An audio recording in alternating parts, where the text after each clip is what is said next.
recording by I.C. Go, South Carolina, 2020. From the Tomb by Guy de Maupassant. The guests filed slowly into the hotel's great dining hall and took their places. The waiters began to serve them leisurely, to give the tardy ones time to arrive and to save themselves the bother of bringing back the courses. And the old bathers, the yearly habitués, with whom the season was far advanced, kept a close watch on the door each time it opened, hoping for the coming of new faces. New faces, the single distraction of all pleasure resorts. We go to dinner chiefly to canvass the daily arrivals, to wonder who they are, what they do, and what they think. A restless desire seems to have taken possession of us, a longing for pleasant adventures, for friendly acquaintances, perhaps for possible lovers. In this elbow-to-elbow life, our unknown neighbors become of paramount importance. Curiosity is piqued, sympathy on the alert, and the social instinct doubly active. We have hatreds for a week, friendships for a month, and view all men with the special eyes of watering-place intimacy. Sometimes during an hour's chat after dinner, under the trees of the park where ripples a healing spring, we discover men of superior intellect and surprising merit, and a month later have wholly forgotten these new friends, so charming at first sight. There, too, more especially than elsewhere, serious and lasting ties are formed. We see each other every day, we learn to know each other very soon, and in the affection that springs up so rapidly between us, there is mingled much of the sweet abandon of old and tried intimates. And later on, how tender are the memories cherished of the first hours of this friendship, of the first communion in which the soul came to light, of the first glances that questioned and responded to the secret thoughts and interrogatories the lips have not dared yet to utter, of the first cordial confidence and delicious sensation of opening one's heart to someone who has seemed to lay bare to you his own. The very dullness of the hours, as it were, the monotony of days all alike, but renders more complete the rapid budding and blooming of friendship's flower. That evening, then, as on every evening, we awaited the appearance of unfamiliar faces. There came only two, but very peculiar ones, those of a man and a woman, father and daughter.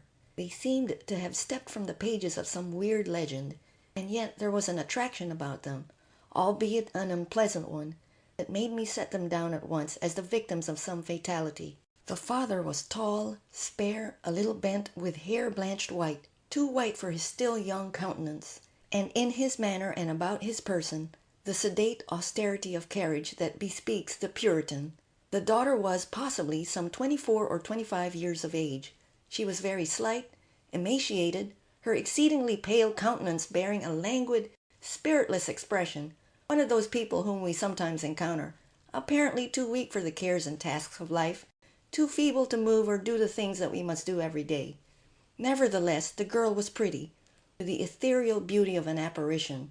It was she, undoubtedly, who came for the benefit of the waters.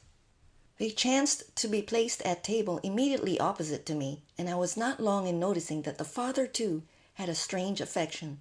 Something wrong about the nerves, it seemed. Whenever he was going to reach for anything, his hand, with a jerky twitch, described a sort of fluttering zigzag before he was able to grasp what he was after.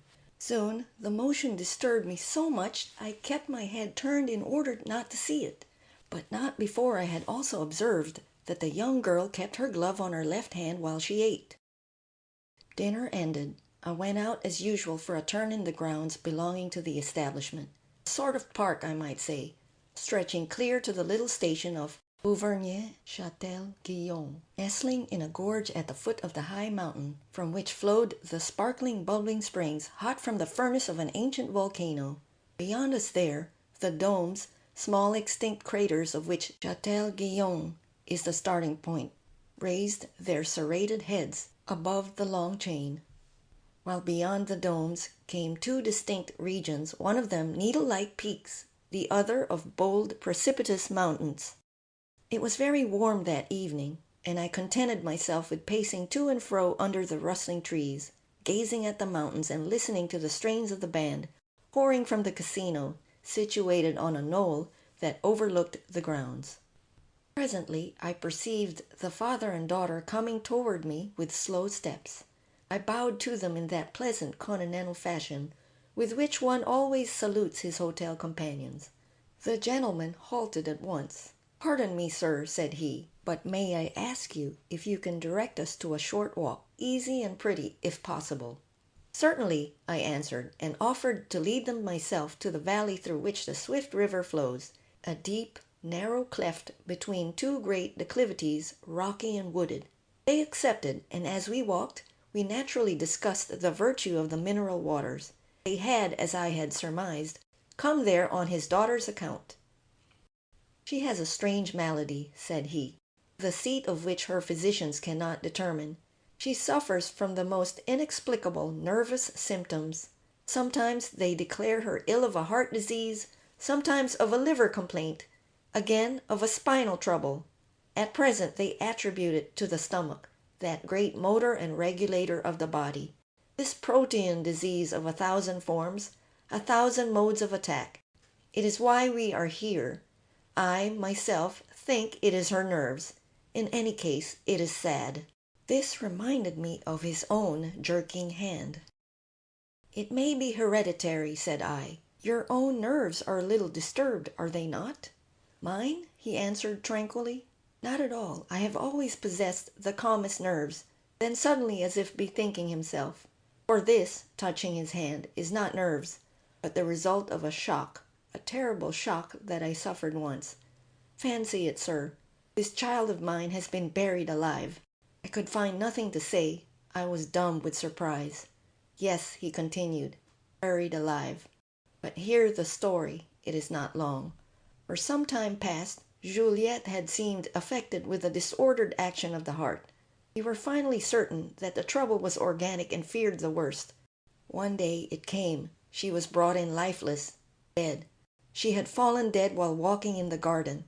Physicians came in haste, but nothing could be done. She was gone. For 2 days and nights I watched beside her myself, and with my own hands placed her in her coffin, which I followed to the cemetery and saw placed in the family vault. This was in the country, in the province of Lorraine. It had been my wish, too, that she should be buried in her jewels, bracelets, necklace and rings, all presents that I had given her, and in her first ball dress. You can imagine, sir, the state of my heart in returning home. She was all that I had left. My wife had been dead for many years. I returned, in truth, half mad, shut myself alone in my room and fell into my chair dazed, unable to move, merely a miserable breathing wreck. Soon my old valet Prosper, who had helped me place Juliette in her coffin and lay her away for her last sleep, came in noiselessly to see if he could not induce me to eat. I shook my head, answering nothing. He persisted. "Monsieur is wrong.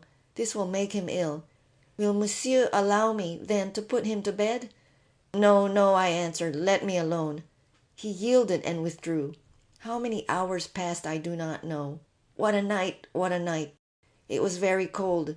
My fire of logs had long since burned out in the great fireplace, and the wind, a wintry blast, charged with an icy frost, howled and screamed about the house and strained at my windows with a curiously sinister sound. Long hours, I say, rolled by.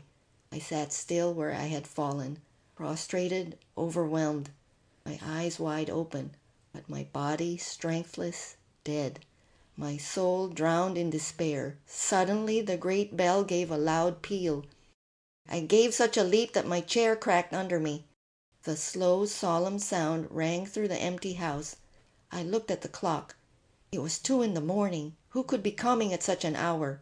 Twice again the bell pulled sharply. The servants would never answer, perhaps never hear it. I took up a candle and made my way to the door. I was about to demand, "Who is there?" but, ashamed of the weakness, nerved myself and drew back the bolts. My heart throbbed, my pulse beat. I threw back the panel brusquely, and there, in the darkness, saw a shape like a phantom, dressed in white. I recoiled, speechless with anguish, stammering, Who are you?"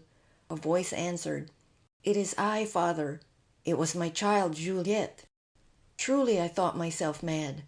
I shuddered, shrinking backward before the spectre as it advanced, gesticulating with my hand to ward off the apparition. It is that gesture which has never left me. Again the phantom spoke. "Father, father, see, I am not dead. Someone came to rob me of my jewels. They cut off my finger. The flowing blood revived me, and I saw then that she was covered with blood. I fell to my knees, panting, sobbing, laughing all in one. As soon as I regained my senses, but still so bewildered I scarcely comprehended the happiness that had come to me, I took her in my arms, carried her to her room, and rang frantically for Prosper to rekindle the fire, bring a warm drink for her, and go for the doctor. He came running, entered, gazed a moment at my daughter in the chair, gave a gasp of fright and horror, and fell back, dead. It was he who had opened the vault, who had wounded and robbed my child, and then abandoned her, for he could not efface all trace of his deed, and he had not even taken the trouble to return the coffin to its niche. Sure, besides, of not being suspected by me, who trusted him so fully. We are truly very unfortunate people, monsieur." He was silent. Meanwhile the night had come on, enveloping in the gloom the still and solitary little valley. A sort of mysterious dread seemed to fall upon me in presence of these strange beings. This corpse come to life, and this father with his painful gestures. "Let us return," said I. "The night has grown chill." And still in silence we retraced our steps back to the hotel, and I shortly afterward returned to the city. I lost all further knowledge of the two peculiar visitors to my favorite summer resort. End of From the Tomb.